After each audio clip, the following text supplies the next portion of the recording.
first of all, thanks for joining the talk. Very appreciated. And yes, in the talk we want to talk about FX systems in Scala. Okay. We start by defining what is an effect, a side effect, which are the difference between the two. Okay. Which are the current FX systems in Scala? There are a lot. Okay, no, not a lot. There are 3 or 4, the main ones. And then we will try to define a new one, okay, not using the common approach, which, spoiler, is the monadic approach, okay, but using a more direct style approach. So we will define what direct style means. And we will try to see if they are equivalent. Another spoiler, no, they are not equivalent, okay? And try to understand what we lose if we use a direct style, okay? But also what we can gain, okay?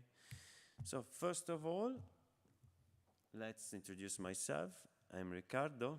I'm an enthusiastic Scala lover, okay? I wrote Scala. I've been writing Scala for a bunch of time, okay, but not on my day-by-day job, at least not right now, okay. I'm basically a Kotlin and Java developer, and as Noel Welsh call me, I'm the guy who wrote Kotlin and Java, okay. But I wrote some blog for Rock the GVM, for Baldung about Scala. I wrote some Scala also professionally, Spark pipelines, you know. Everybody wrote some Spark pipelines if it's old enough. And so I guess we can start. We can start with a simple question, that is why we love functional programming.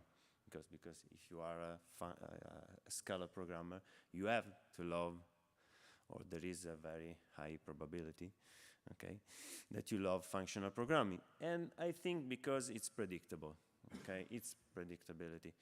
When you look at the function, and a mathematical function, okay, you know that the output is completely related to the input, and you have not to worry about exceptions, if on the other part of the world somebody is launching a missile or something like that.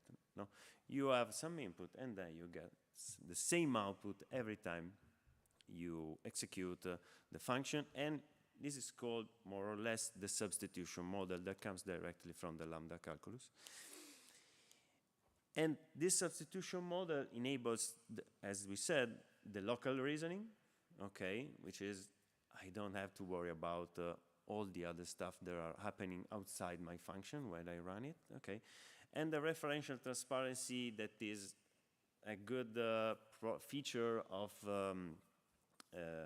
program viewed as values, and we will introduce more briefly in the continue of the talk. But as you know, we live in an imperfect world. Everybody in his day-by-day or in her day-by-day job have to call some database, retrieve some information from a database, or call some API. And you know, when you have to do this, you are going outside the pure function world, okay?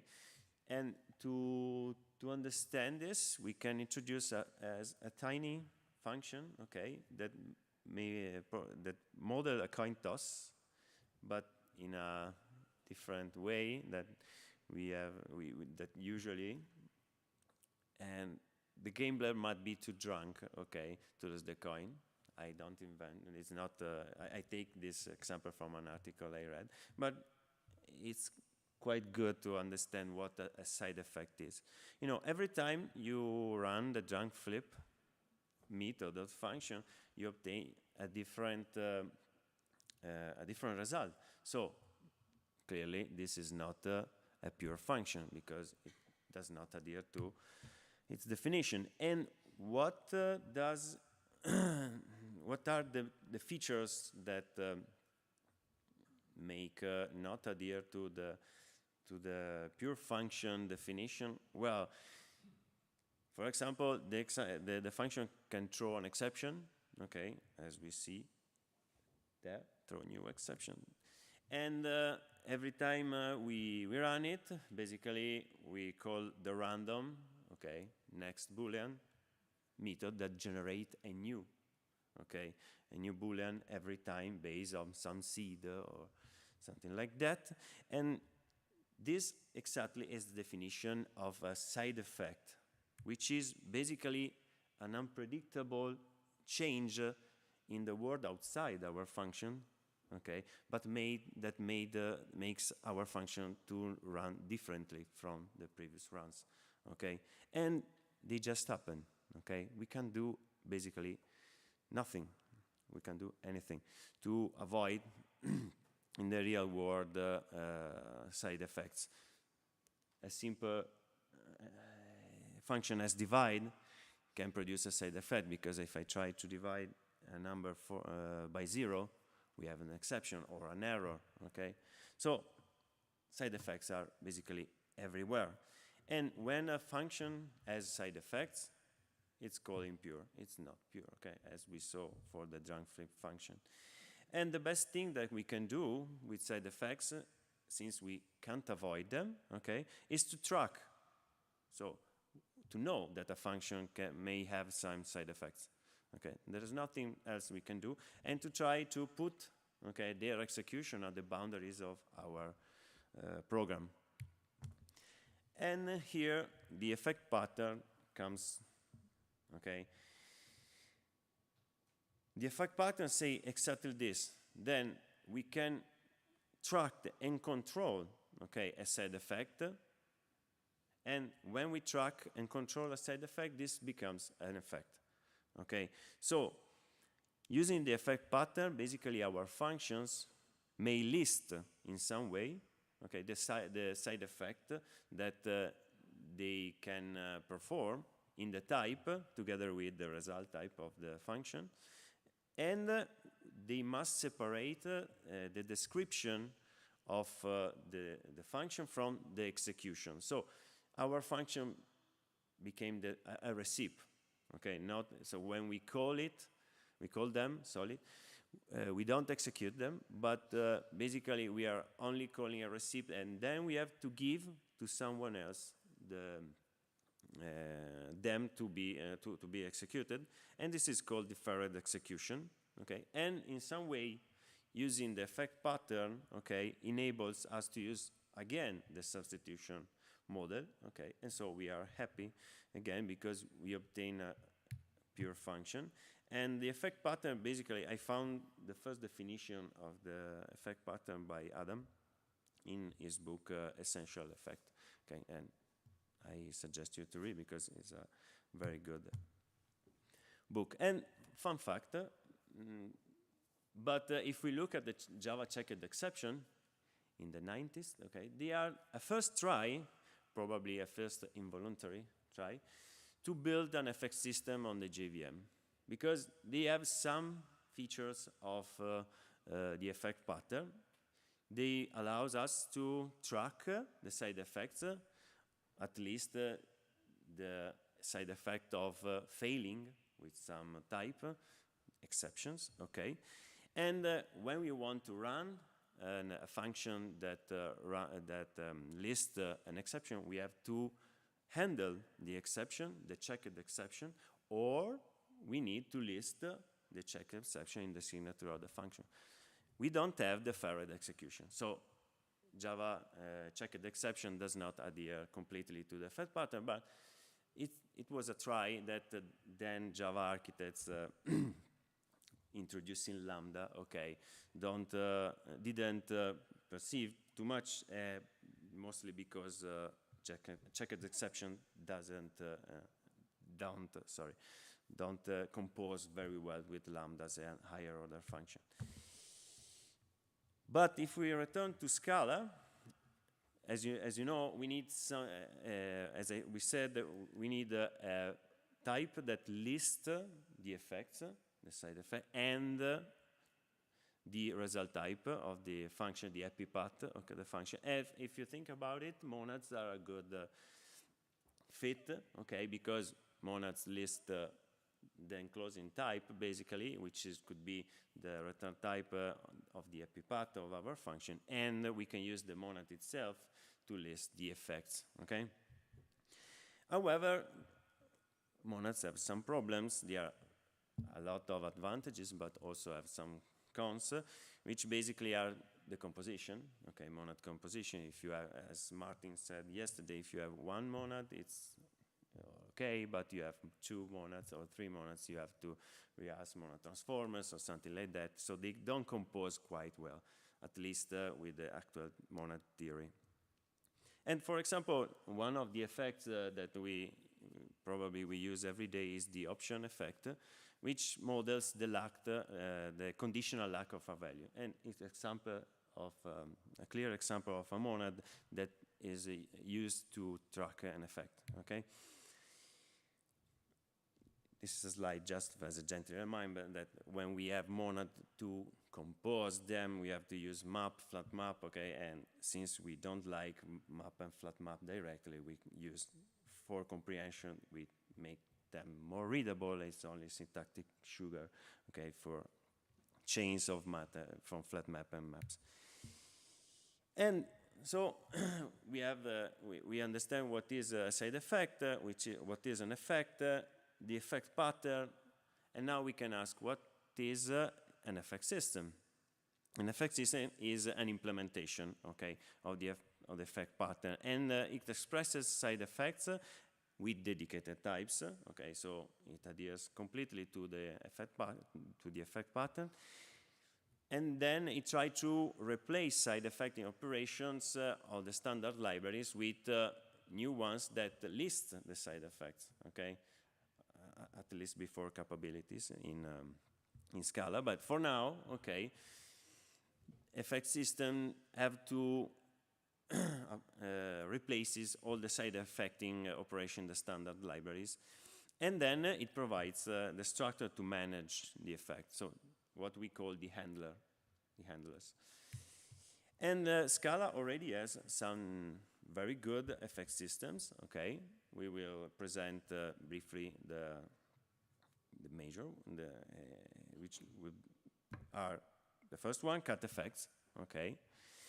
And cat effects so uses the IO monad to list the effect, and we call it a Uber effect because when you have a function returning an IO, you don't know exactly which side effect the function perform, okay? So we call it a Uber effect exactly for this. It's a monad, as we said, so we need to use FlatMap and map to compose, okay, two or more effectual function. It's referential transparency and lazy, so we have the receipt and then the third execution, redefines all the effectual part of the standard library, and plus it implements structural concurrency, which is quite a good feature. And if we want to rewrite our drunk flip function with using cat effects, we have the code here. So clearly it's a monad, so we have to use for comprehension. And as you see, we are starting to introduce some cognitive load. With respect, if we look at the direct style, you know, at the easy code that we introduced before.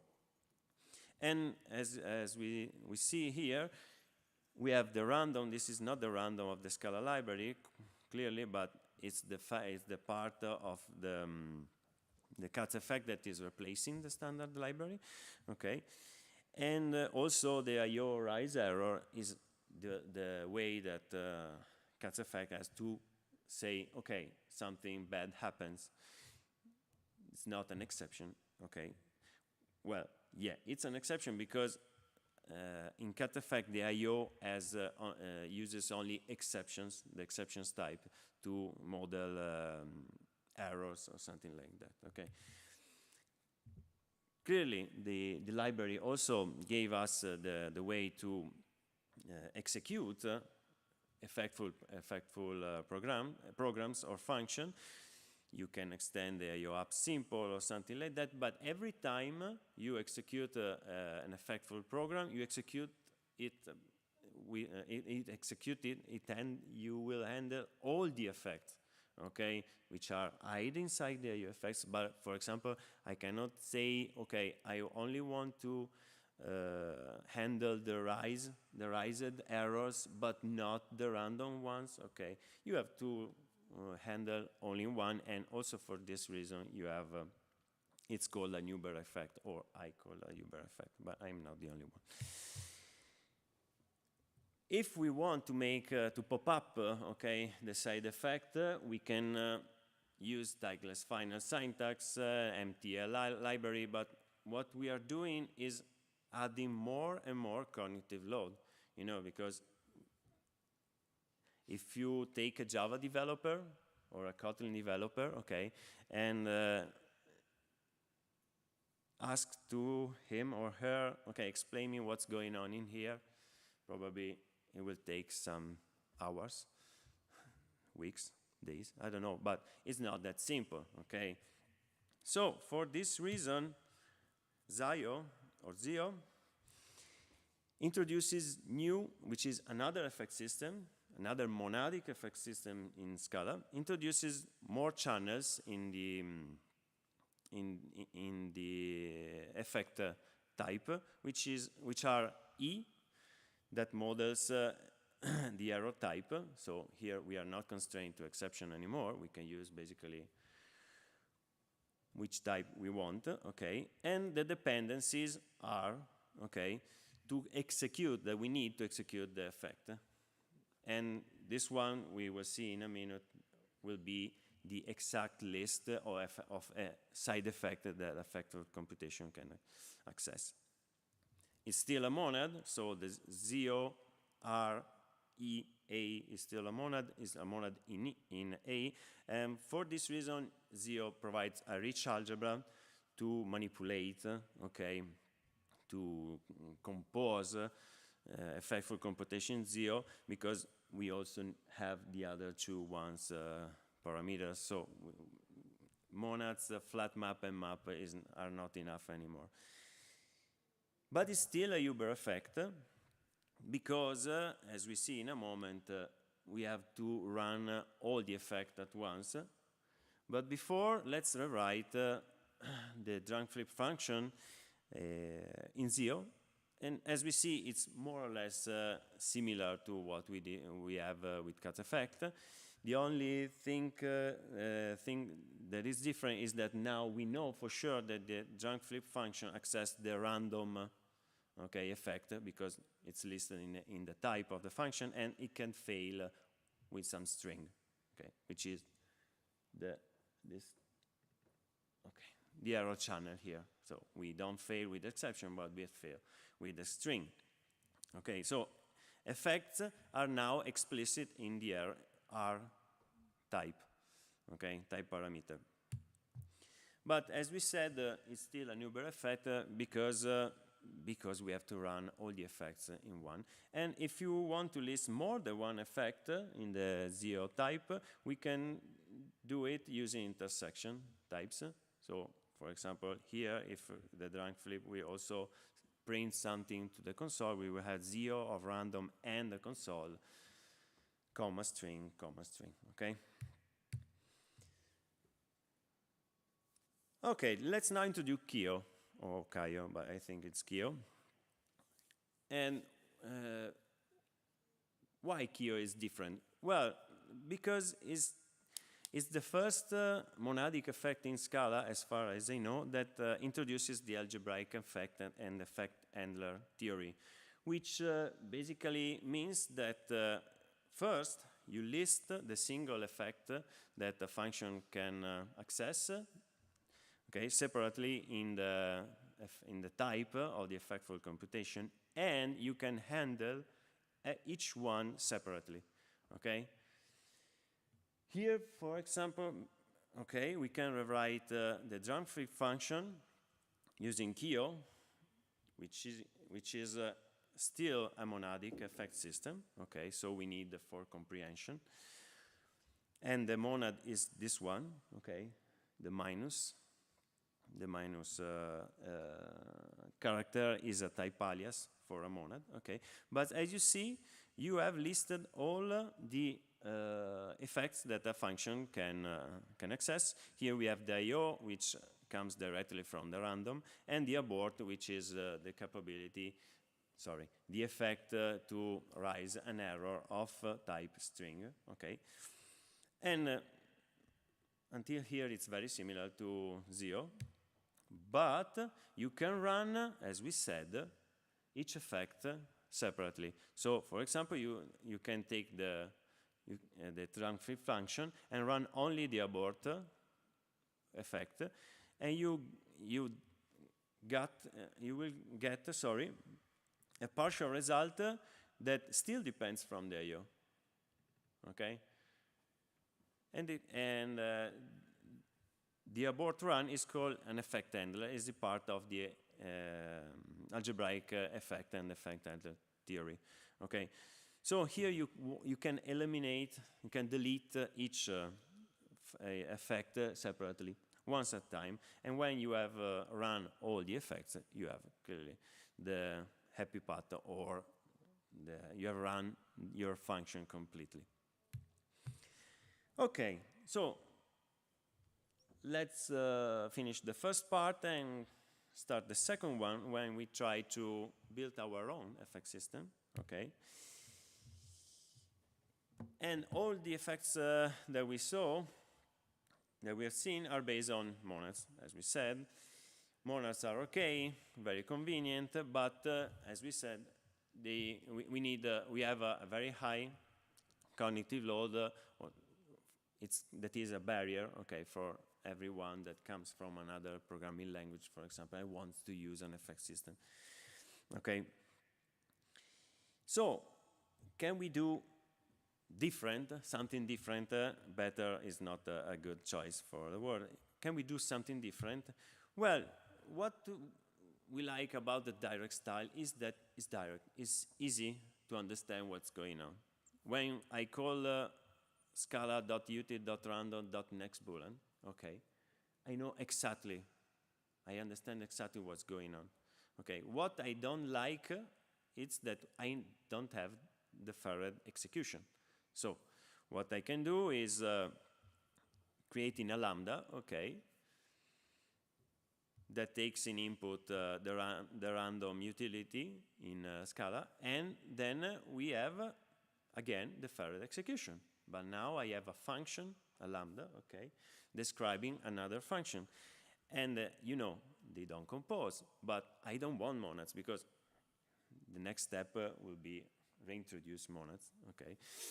But I don't want to reintroduce monads. So is it possible to do something different? Yeah, we can. And let's see how. So let's try to create a small effect system using direct style, avoiding monadic style. First of all, and we want this effect system to adhere to the effect pattern.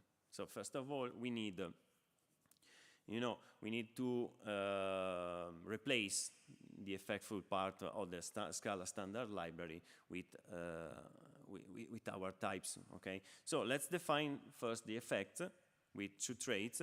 Here we need the random effect, okay, the non-determinism effect, and the rise effect is the effect that allow us to fail with a type E here, okay? Then, okay, we need clearly an implementation of such an effect.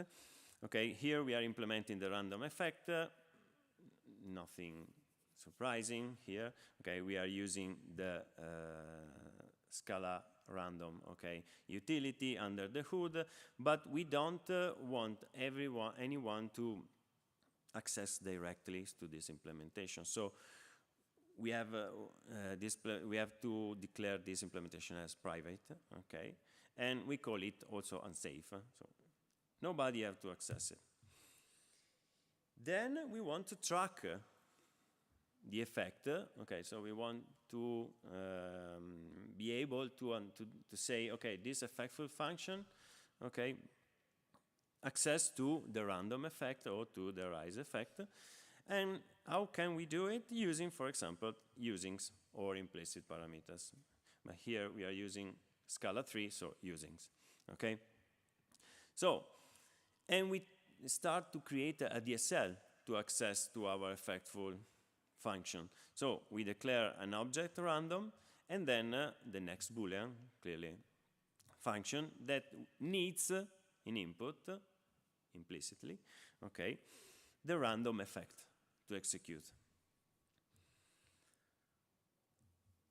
And having this using parameter, okay, it will reintroduce the deferred execution, because, you know, when I will call random.nextBoolean, I will not run it, okay, directly until I will give it, I will provide it the using parameter, okay.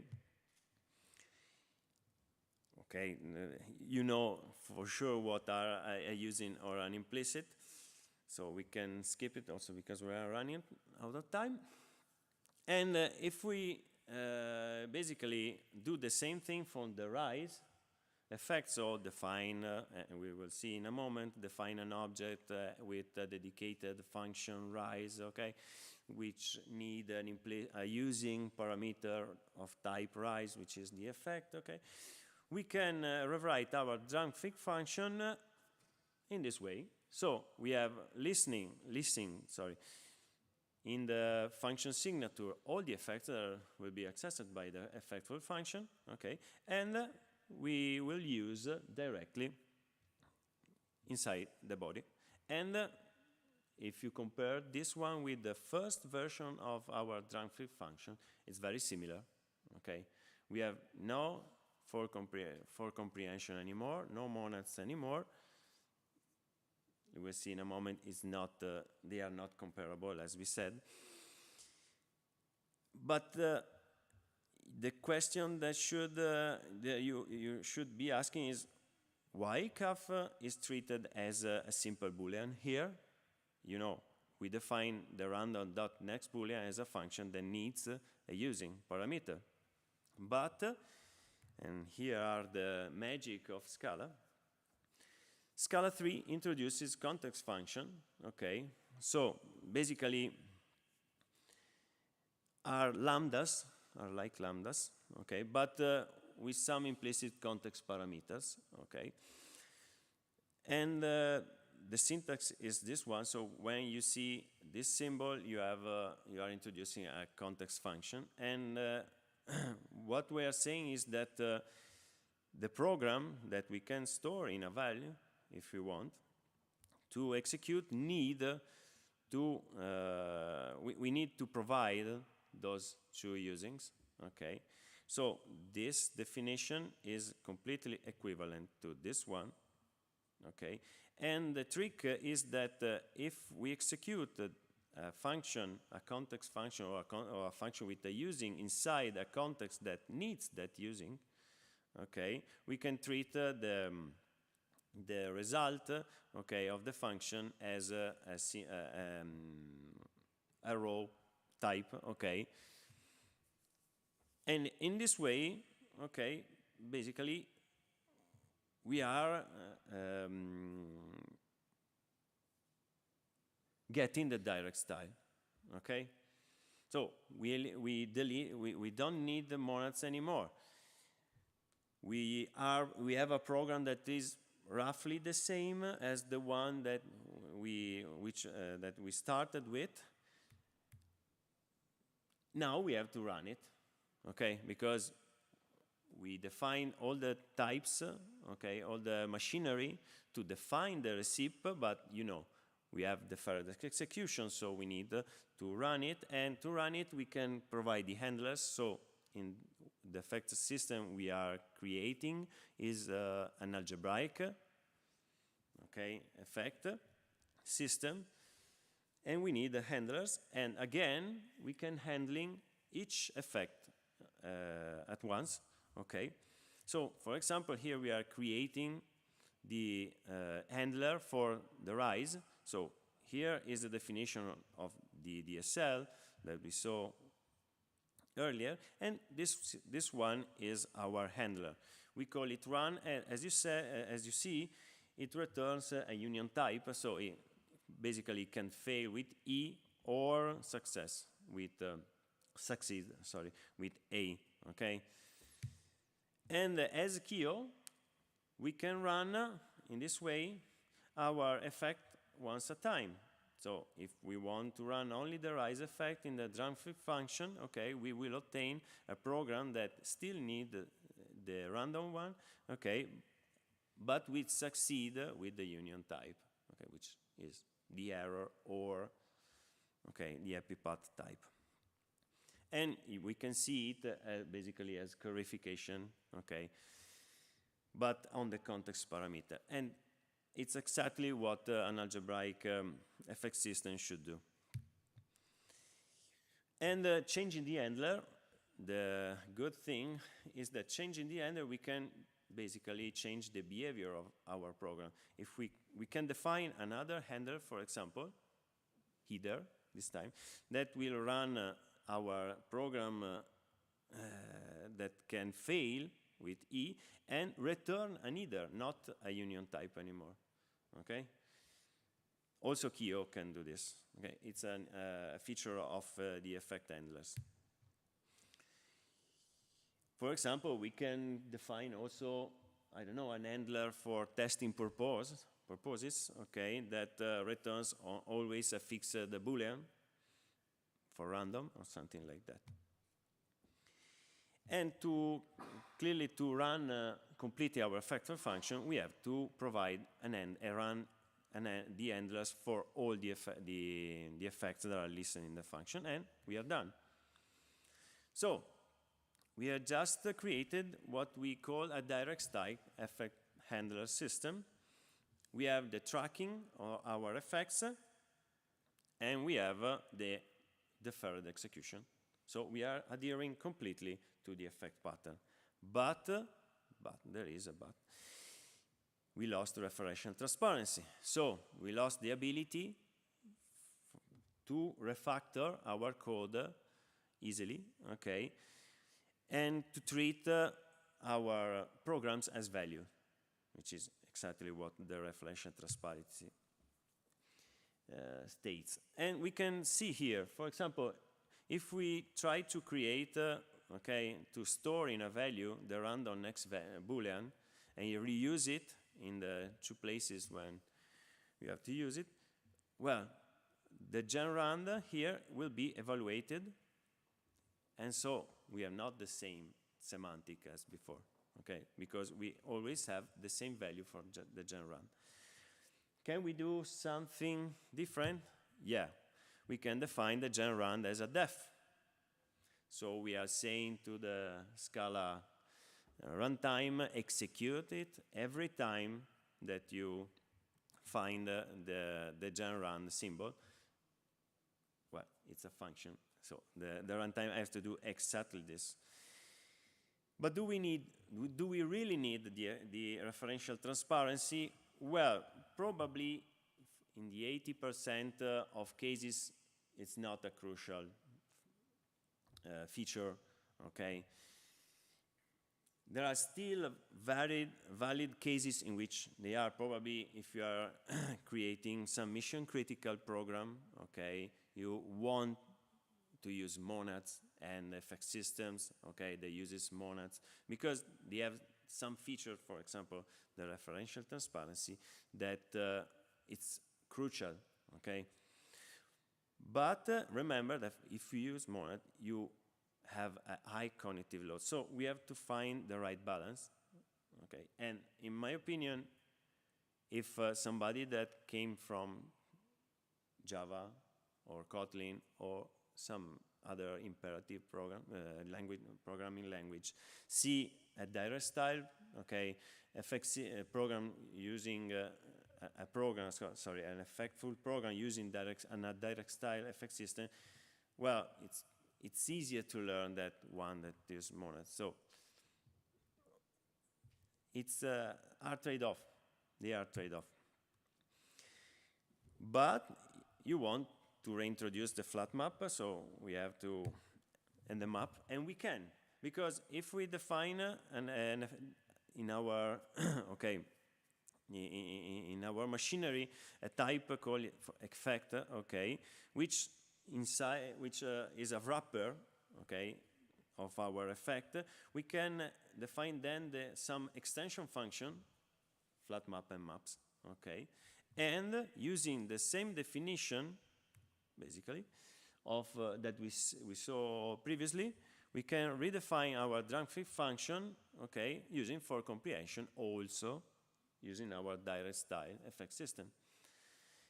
Yeah, but it's only, you know, as you see, we are inlining here, so we are not reintroducing referential transparency at all, okay, because after all, the definition of the effect will be a context function, okay? So we are not describing programs as values, okay? But if we want, we can, okay? So, for conclusions are, we define, in our journey, we define what are side effects, why we don't like it, what is an effect, okay, what is the effect pattern, which are the effect system implementing the effect pattern actually available in the Scala language, okay, which are monadic. We saw the Uber effects, we saw the algebraic effects, we compare them, okay, and then we try to build a very simple, okay, effect system, not production ready, okay. And finally, we try to understand what we lost during the path from the monadic to the direct style, okay, because it are not the same, okay. There are an article which I suggest you, which is called Representing Monads by Filinskis, I think it's called Filinskis, that said that direct style and monad are equally powerful, but you need delimited continuation in the language, and in Scala 3, we have not delimited continuations. So when we pass from monadic style to direct style, we are losing something, for sure. At least if we don't reintroduce the limited continuation in Scala 3. And by the way, all the stuff that I present you, okay, sorry for the English, but I don't speak English every day, okay, are implemented in Yes, which is a library that an open source library that I'm trying to develop. Also, there are some Scala developers that are starting contributing. If you want to see it, you can follow the link there. And so, thanks again for joining, and it's done.